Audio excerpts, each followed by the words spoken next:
마가복음 3장 31절로 35절까지 말씀.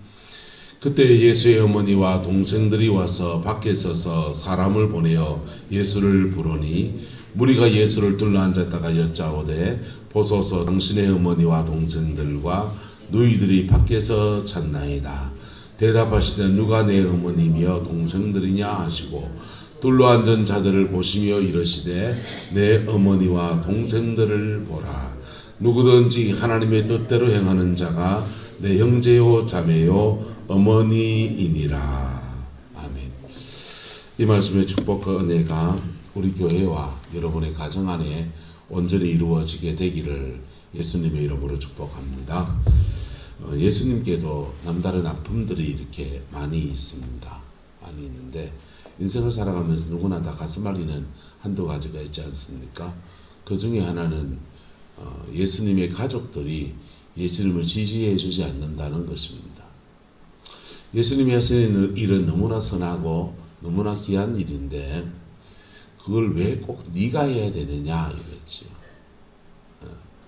목회를 하는 사람들이 가족들에게 제일 많이 받는 질문들입니다.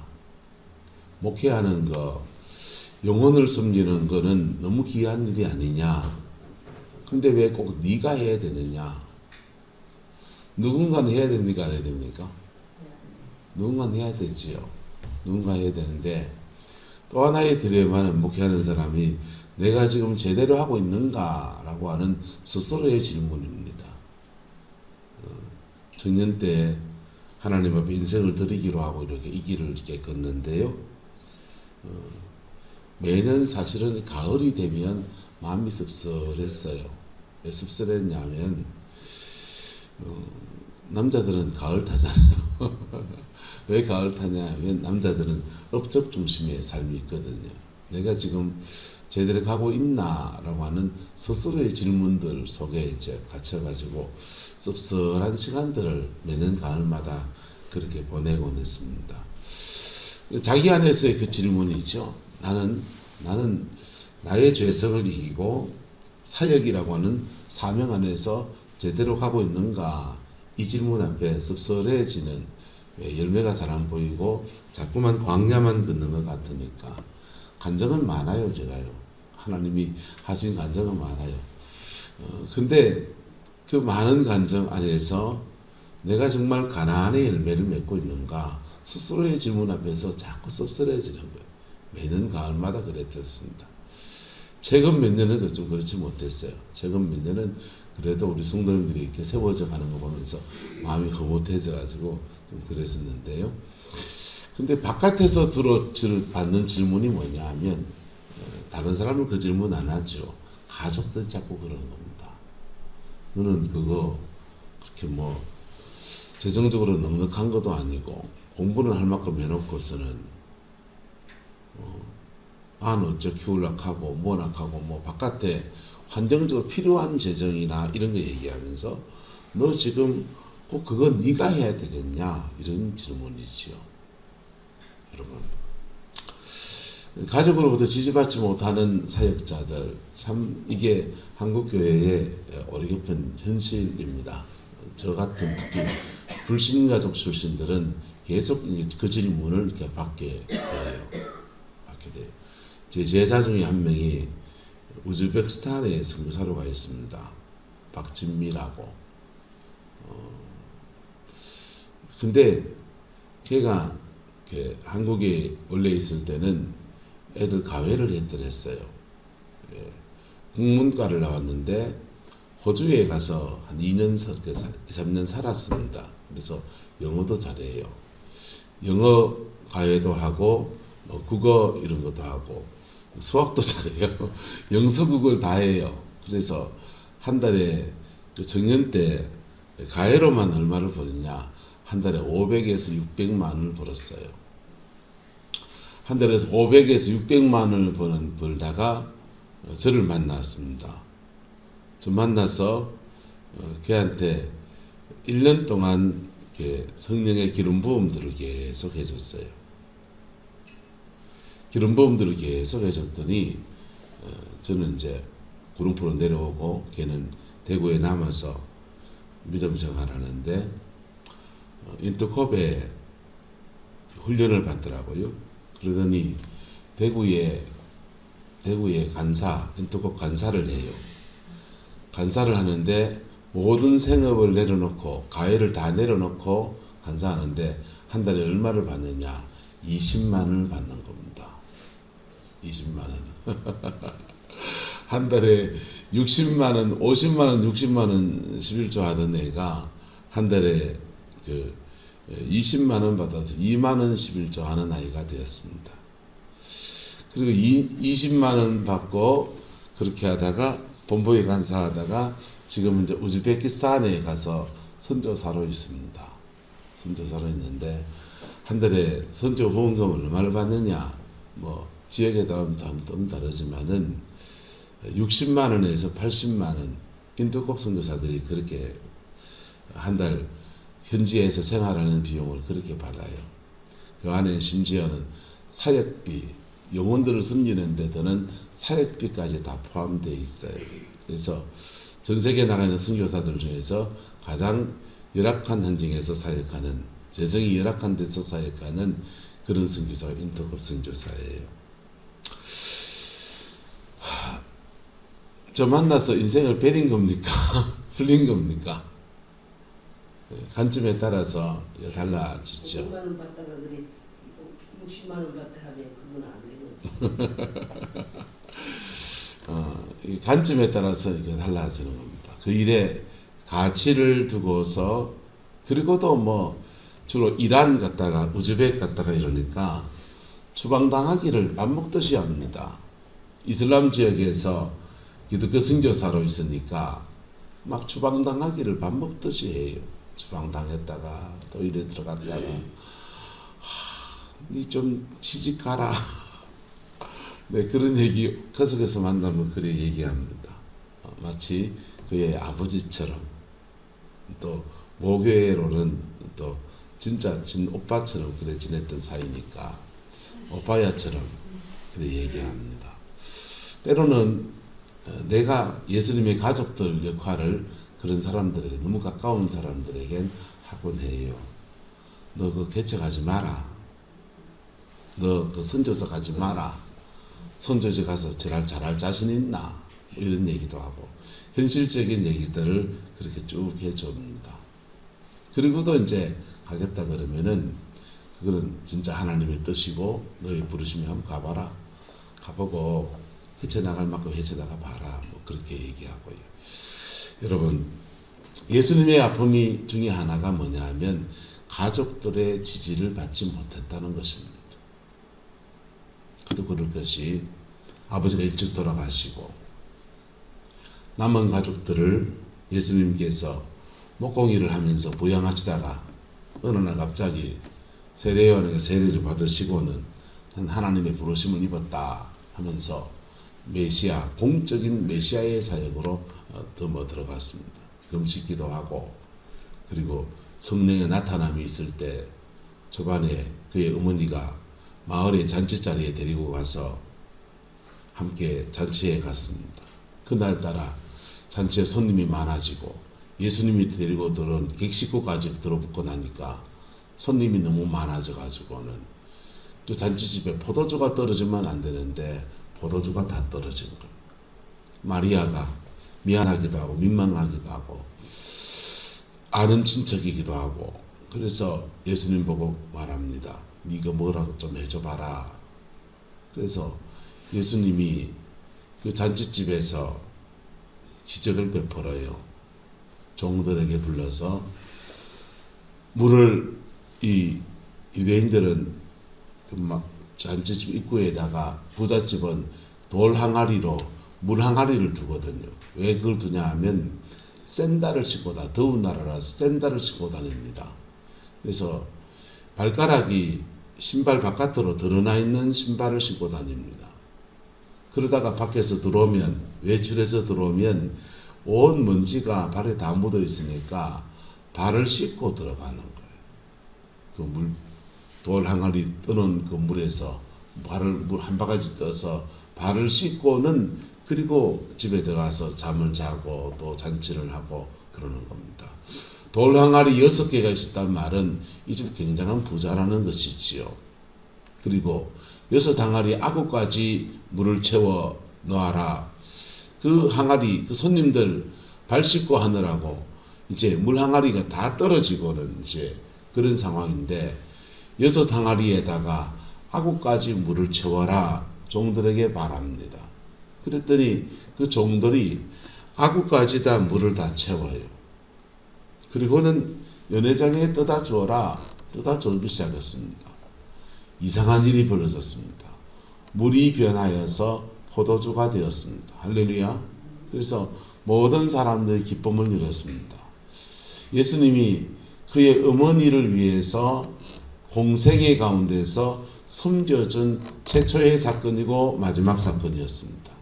그 뒤로는 가족들을 위해서 포도주를 만들어 준다든지 빵을 만들어 준다든지 돈 벌어 준다든지 망치질해서 돈 벌어 준다든지 그 아무것도 하지 않았습니다. 나머지 살아가야 될 삶의 몫은 오롯이 가족들의 몫이었습니다. 서툰 솜씨로 아버지의 솜씨를 흉내를 내고 형님이 했듯이 망치질을 하면서 동생들이 힘겹게 살아갑니다. 그래 사는 것도 뭐 괜찮아요. 그런데 주변의 사람들이 너희 형이 아무래도 이당이 된 것 같다 라고 비난의 소리가 들립니다. 왜냐하면 예수님을 늘 환영만 하는 사람만 있는 것은 아니었으니까. 예수님을 반대하는 사람들, 예수님에게 무슨 감정을 가진 사람들이 계속 집으로 찾아와서 계속 이 가족들을 괴롭히는 것입니다. 안중근 의사는 독립운동가입니다. 그 독립운동가인데 안중근 의사의 아들은 친일파가 됐습니다. 한국에 남아있는 안중근 의사의 아들은 계속 일제가 괴롭힙니다. 또 회유합니다. 그러니까 아들은 아들대로 살아남기 위해서 친일했습니다.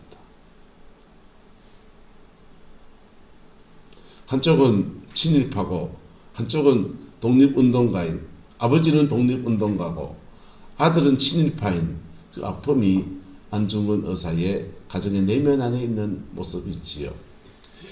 예수님은 열심히 복음을 전하고 이적을 행하고 말씀을 가르치고 온 동네를 돌아다니면서 물로 포도주를 만들고 기적을 행하면서 그리스도의 사람들을 세워가는데 정작 당신의 가족들은 예수님과 동떨어진 삶을 살아가고 있고 마음으로도 내가 왜 우리 형님 때문에 이 고생을 해야 되는데 라고 하는 볼멘 소리를 들으면서 살아갑니다. 그러다가 그들이 급기야는 예수님을 찾아왔습니다. 예수의 어머니와 동생들이 와서 밖에 서서 사람을 보내어 예수를 부릅니다. 아마도 예수님께서 사적인 설명을 했겠습니까? 안 했겠습니까? 저는 이미 했을 수 있다고 저는 생각합니다. 저는 이 길을 가야 합니다. 경제인은 돈 벌어서 나라에 이바지하고 자기 가족을 부양하고 종교인은 종교의 영역에서 해야 될 몫이 있습니다. 사명의 길은 이렇게 가는 겁니다. 라고 말할 수 있습니다. 근데 왜 꼭 그게 소중한 줄 알겠고 인류를 구원하는 그 죄를 사하는 그 길이 그 길밖에 없다고 내가 인정하고 하는데 왜 꼭 네가 가야 되는데 옆집에는 한 차자가 가면 안 되나? 그래 얘기하는 것입니다. 뒷집에 사는 욕식 장로님 가면 안 되냐? 그런 얘기예요.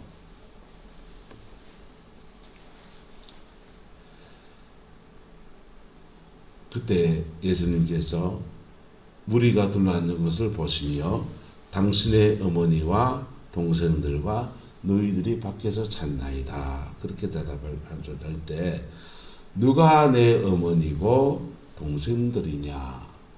라고 하시면서 둘러앉은 자들을 보시고 이러시되 내 어머니와 동생들을 보라. 할렐루야. 예수님은 육신의 가족은 안쪽에도 없는 겁니까? 그건 아니에요. 인간적인 애정이 있고 그들의 말들 안에서 애정이 있고 염려도 있고 그리고 아픔도 있고 다 하셔요. 다 하시는데 주님은 그 상황 안에서 영적 가족에 대해서 이야기하고 있는 것입니다. 이 육신의 가족들이 언제 돌아오느냐? 예수님께서 십자가에 달릴 때 요한복음 19장에 예수께서 같이 읽읍시다. 시작. 예수께서 자기의 어머니와 사랑하는 치시는 제자가 곁에 서 있는 것을 보시고 친모가 태어나서 사생애를 함께하고 가나의 혼인잔치 때까지는 흐뭇해서 이제 내 아들이 드디어 내가 받은 응답대로 마리아가 예수님을 가질 때는 철모르든 우리나라로 말하면 결혼 몇 살 했는지 모르겠지만은 20살 안쪽에 곧다고 나가실 때입니다. 철모르게 헌신을 했다가 헌신의 대가가 그의 삶에 어떤 무거운 짐이었는지는 성경을 통해 잘 알 수 있습니다. 자신의 몸을 들여서 헌신하려 했다가 파혼당할 뻔했고요. 애굽으로 도망갔다가 정처 없이 헤롯 왕이 계속 죽이려 했기 때문에 겁을 내면서 그래 살았어요. 그런 거 그리고 혹시 저거 가면 안 되냐 혹시 불륜 아니냐라고 하는 의심들을 계속 이렇게 받았을 수 있습니다. 어쨌든 여러 가지 복음 앞에 그의 삶을 들었던 대가 지불을 하며 살았어요. 그러다가 예수님께서 공생애를 시작하셨고 내가 하나님께 결혼하기 전에 아기를 가졌을 때 받았던 그 응답들 그것이 드디어 이루어지는구나. 그래 감사하기도 하고 또 한편 기대하기도 했을 겁니다. 그런데 예수님이 공생애를 나가면 그냥 다윗의 나라가 확 풀어지고 그리고는 그냥 막 하나님의 영광이 확 임해서 그냥 모든 사람이 회복되고 회개하고 돌아서고 그냥 나라가 회복되고 민족이 회복되고 놀라운 영광만 있을 줄 알았는데 핍박이 등장합니다. 자기도 핍박받았을 뿐 아니라 예수님도 핍박받습니다. 예수님도 어려움이 겪습니다.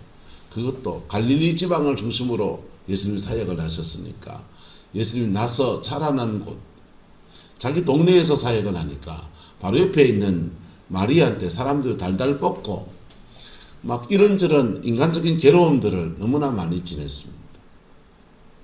몇 번이나 예수님 찾아가서 그만하면 안 되겠냐 라고 설득하려 했는데 만나주지도 않았습니다.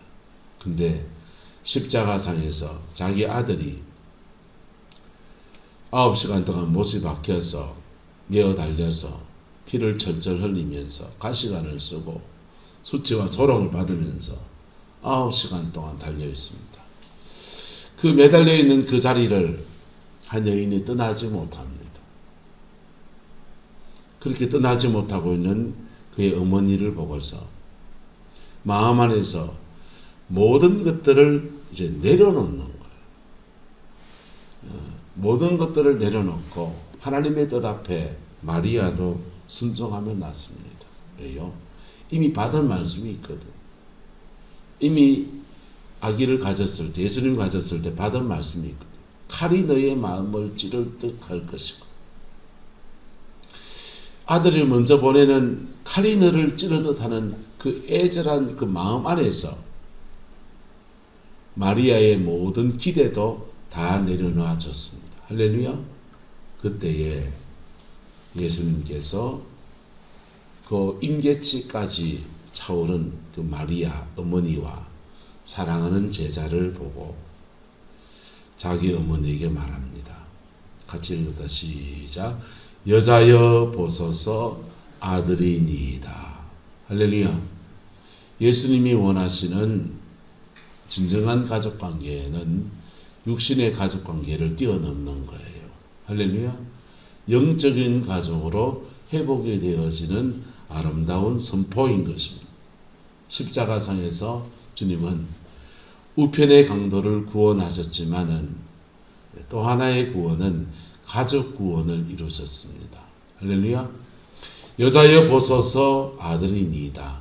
육신적으로도 아들이고 영적으로도 가족이다 얘기하는 것입니다. 그리고는 또 그의 제자에게 이르시되 보라 무엇이다? 내 어머니다. 그렇게 말했습니다. 그때부터 요한 예수님의 제자가 예수 어머님을 마리아를 자기 집에 모시고 그렇게 친모처럼 모셨다라는 겁니다. 그 뒤로 예수님의 동생 중에 야고보라는 동생이 있습니다. 야고보는 예수님의 제자 야고보가 있고요. 초대교회 지도자인 예수님의 동생 야고보가 있습니다. 동생 야고보는 주님이 죽으시고 부활하시고 난 뒤에 부활의 주님을 만납니다. 그리고는 그가 형에 대해서 섭섭했던 모든 마음들, 인간적인 모든 것들을 다 내려놓습니다. 그리고는 육신적으로는 동생이지만은 형님의 제자가 되기로 결단을 합니다. 늦게 예수를 믿었습니다. 그리고 초대교회의 지도자가 되었습니다. 예수님의 동생 야고보는 별명이 낙타무릎이에요. 얼마나 무릎 꿇고 얼마나 기도를 많이 했는지 무릎팍이 굳은 살이 배겼다는 겁니다. 낙타무릎, 무릎 많이 꿇어서 기도해서 그렇지 그래 생각하다가 영적 세계를 경험하면서 그게 무슨 말인지 이해가 돼요. 기도를 깊이 하다 보면 진동이라는 것이 와요. 진동을 아예 교파로 삼은 데도 있습니다. 미국에 가면 케이커 교도라고 하는 교파는 뜬다라는 뜻이에요. 뜨는 사람들이라는 뜻입니다. 저 사람들은 은혜를 받으면 뭐 한다? 뜬다 이거예요. 진동한다. 진동하는데 이래 뜨는 사람도 있고요. 이래 뜨는 사람도 있고요. 몸을 흔드는 사람도 있고 머리를 흔드는 사람도 있고 많이 흔들리는 부위가 그 몸에 성령의 임재가 계속 임하는 거예요. 할렐루야. 영어로 떠는 거는 악한 영이 나가면서 떠는 게 있고 성령이 임해서 떠는 게 있고 잘 몰라도 됩니다. 그냥 열심히 떨다 보면 이상하게 은혜만 오면은 고개를 많이 흔드시는 분이고 머리를 떠는 사람이 있습니다. 그 사람은 주로 어디에 성령의 임재가 오는 겁니까? 머리에 오고 있습니다. 그의 생각과 가치관과 생각의 모든 영역들을 주님이 그래 만지시는 거예요. 할렐루야. 만지다 더 깊이 만져지면 그런 사람들은 머리가 하나님의 의의 뱅기로 들어져요. 예언의 은사가 오고 지식의 은사가 오고 말씀을 가르치는 은사가 오고 어쨌든 머리 써서 주를 섬기는 다양한 은사가 벌어져요. 손을 많이 뜨는 사람이 있습니다. 손을 많이 뜨는 사람은 그 손을 하나님이 계속 만지시는 거예요.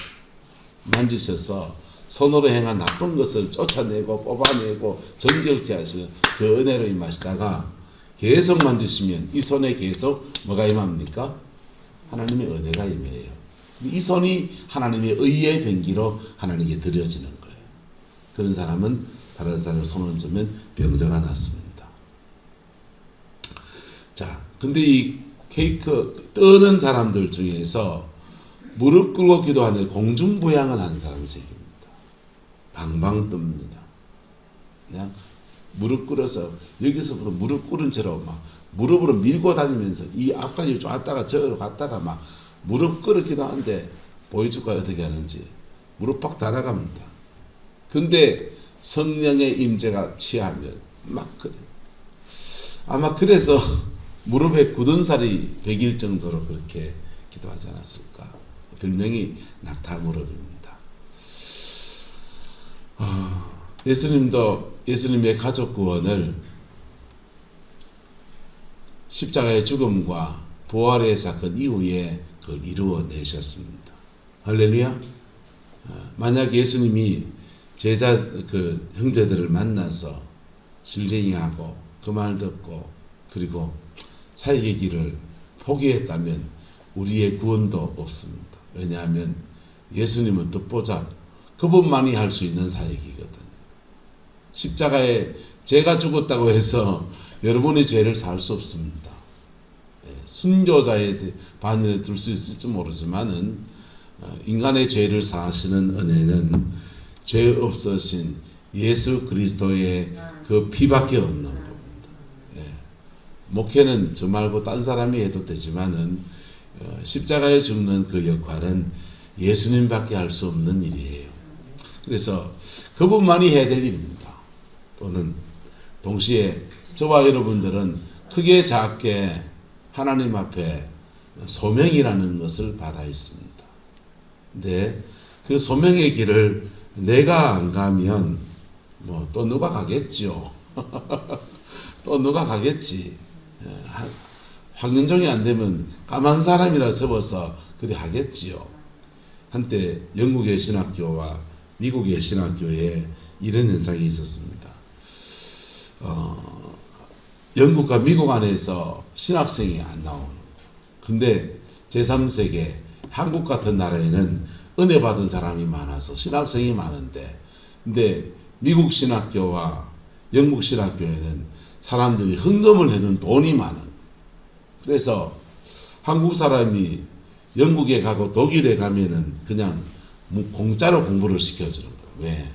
누군가는 가야 되고 누군가는 가라고 이 많은 헌금들이 들어와서 학비를 다 면제할 수 있을 정도로 장학금을 줄 수 있는 돈이 있는데, 미국 사람, 영국 사람은 안 가니까, 그래서 한국 사람들이 그 돈 받아서 유학 가서 공부하고 목회자가 되고 선교사가 되고 들어와서 교수님이 되고 한국교회에 이바지하는 많은 종들이 그래 일어났어요. 누군가는 가겠지. 나는 돈만 내놓고. 근데요, 하나님의 부르심이 꼭 네가 가야 된다고 하면 그 길을 가야 되는 것입니다. 할렐루야. 그 길을 가야 되는 거예요. 그리고 그 길을 가면서 한눈 파면 된다 안 된다. 한눈 파면 안 되고 그 길을 바르게 걸어가야 합니다. 예수님은 가족들을 만나지 않았습니다. 사명의 길을 가는 여정에서. 왜? 만나는 인들이 한눈을 파는 일이 될 수 있기 때문에.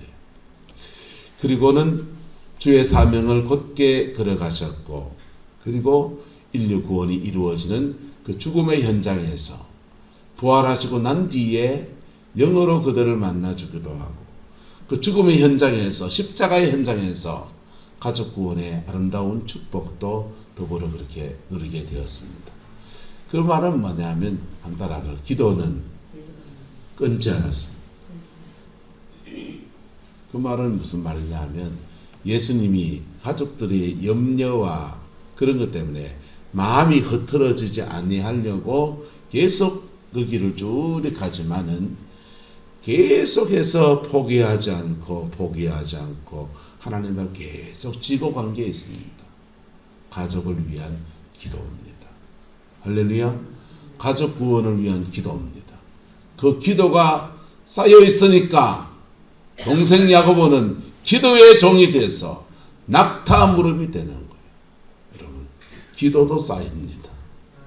기도도 영적인 유산이에요. 그래서 목회를 이렇게 하면서, 저는 불신가정 출신이니까 생활 습관이나 그 안에서 기도의 훈련들이 안 되어 있는 거죠. 안 되어 있고, 정년 때 이렇게 기도하러 이렇게 가면은 기도 훈련이 안 되어 있으니까 자꾸만 집회를 찾아다녔어요. 왜? 집회 가면은 집회 안에서 찬양하고 기도하고 계속 한 사이클로 도니까, 그래서 기도하고 또 그런데 혼자 이제 기도할 때는 어떻게 하느냐? 혼자 기도할 때는 큐티하고서는 제목을 이렇게 쭉 적어서 선교사부터 해서 쭉 중보하는 제목을 A4 한 장을 다 적었습니다. 그리고는 그 사람들 쭉 중보하면은 1시간 반이 꼬박 걸려요. 그렇게 이렇게 저는 스스로 이렇게 나를 관리해 가면서 기도 생활을 드렸습니다. 그러다가 이제 흐트러지면 어떻게 되냐면요. 그런 거 없이 막 기도하면은 제 기도 생활은 어땠냐 하면은 마음이 답답하고 걸걸하면 하나님 앞에 나와서 엎드려가지고 한참 엎드려서 기도하다가 졸다가 기도하다가 졸다가 뭐 그럽니다. 그렇게 기도하다가 주님이 불쌍해서 은혜를 주시잖아요.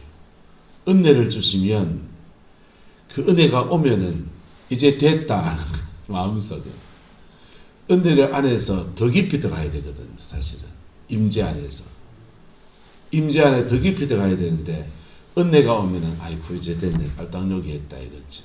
그래 다리 들고 불떡 일어났어요. 근데 우리 마누라는 장모님이 무지 많이 기도하신 분이에요. 우리 마누라는 기도하면은 저하고 깊이가 다른 거예요. 왜? 우리 마누라는 무슨 유산을 받았습니까? 기도에 대한 유산을 받은 사람이니까. 할렐루야. 저도 이제 그 뒤로 목회하고 성령의 임재 안에 기도하는 법들을 배우면서 이 습관을 고치고 또 고쳐서 지금까지 이제 가고 있습니다만은 여러분, 여러분의 가정 안에서 자녀들을 위해서 또는 여러분이 누군가를 중보 기도하고 있던 그 기도 제목들을 내려놓지 않기를 예수님의 이름으로 축복합니다. 인간적으로 섭섭할 수 있고 끈이 끊어질 수 있고 밀당도 있을 수 있고 하지만은 그거 기도의 끈은 사람을 안 만나고 주님도 안 만나고 뭐 이렇게도 한 거 저렇게도 하지만은 그를 위해서 중보 기도하는 그 기도의 끈은 끊지 않고 계속 지고 가는 겁니다. 그럴 때 하나님의 때에 하나님께서 마지막 임종의 순간에 가장 소중한 선물을 줘서 여자여 보소서 아들이니이다. 요한아 네가 내 엄마처럼 우리 엄마를 너희 엄마처럼 영혼을 돌보고 지도하고 그리고 양육하고 하는 것 부탁한다. 그리고 돌아가셨어요.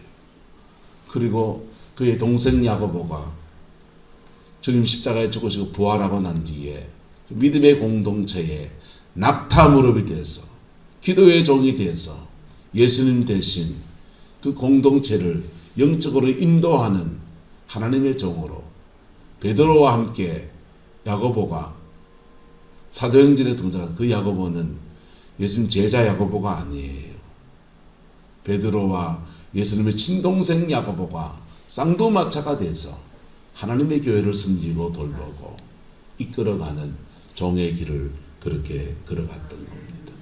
그 복이 여러분의 가정 안에 있게 되기를 축복하고 우리 교회 안에 있어서 교회가 정말 영적 가족의 축복을 누리게 되는 은혜가 있기를 소망합니다. 교회 안에서 서로의 중보함이 없고 영어로 교통함이 없으면 각자의 그런 교회를 고아의 교회로 영적 아비가 없고 멘토가 없고 교회 권사님들이 영적 어머니 같은 사람이 없고 다 예수 믿고 천당 가지 할렐루야. 갈지 안 갈지는 정말 거듭났는지는 하나님 앞에 가봐야 알겠지만은 사실은 그런 교회는 고아예요. 영적 고아라고요. 신앙의 지도를 받고 중보의 사람이 붙어있고 할렐루야.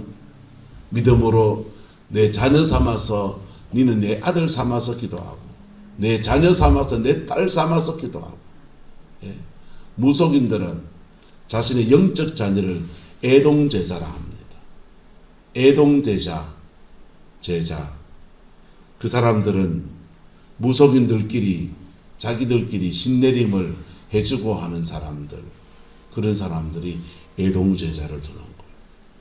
신앙 안에서도 목회자의 기쁨이 뭐냐 하면요, 정말 진정한 영적 자녀를 낳는 겁니다. 그리고 영적 자녀를 세우는 기쁨이에요. 우리 교회가 그 기쁨 안에 충만해지고, 그래서 그 속에서 하나님의 인물을 길러내는 그러한 교회로 세워지게 되기를 예수 이름으로 축복합니다. 기도하겠습니다. 좋으신 아버지 하나님, 육적인 가족과 영적인 가족에 대해서 우리 말씀을 나누고 있습니다. 진정한 교회, 주님이 정말 원하시는 그런 교회, 우리 성광교회가 되어지게 축복하여 주시고, 우리의 자녀들이, 우리의 손주들이 육신으로 가족일 뿐 아니라 영혼으로도 가족이고 성령 안에서 함께 천국길 가는 사람 되어지게 축복하여 주옵소서. 이 일에 대해서 기도하지 않았던 우리의 죄들을 용서하여 주시고, 기도하다 내려놓았던 우리 어리석음도 용서하여 주시고, 다시금 믿음의 결단과 하나님의 은혜 아래서 이 일을 완수해 갈 수 있도록 주님 축복하여 주옵소서. 여호와께서 한없는 은혜와 사랑으로 함께해 주시기 원합니다. 예수님의 이름으로 축복하며 기도드리옵나이다.